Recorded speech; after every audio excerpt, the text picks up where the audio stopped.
Assalamualaikum warahmatullahi wabarakatuh. Today we are practicing page number 17 of Qaida, which is related to Fatha. أعوذ بالله من الشيطان الرجيم. بسم الله الرحمن الرحيم. أ ب ت ث ج ح خ د ذ ر ز س ش ص ض ط ض ع غ ف ق ك ل م ن و ه أ ي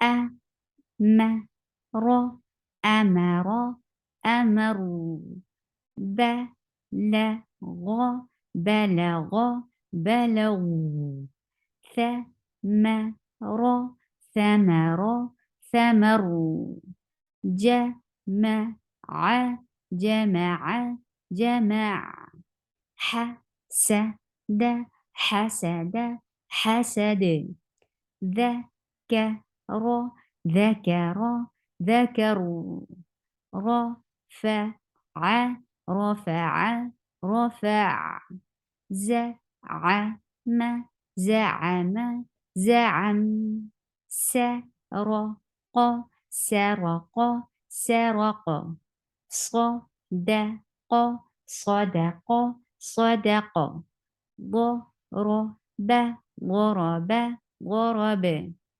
ظلم ظلم ظلم عدل عدل عدل قمر قمر قمر كسب كسب كسب وجد وجد وجد أحد أحد أحد عشر عشر عشر خرج خرج خرج بعث بعث بعث سبحانك اللهم ربنا وبحمدك أشهد أن لا إله إلا أنت أستغفرك وأتوب إليك. السلام عليكم ورحمة الله وبركاته.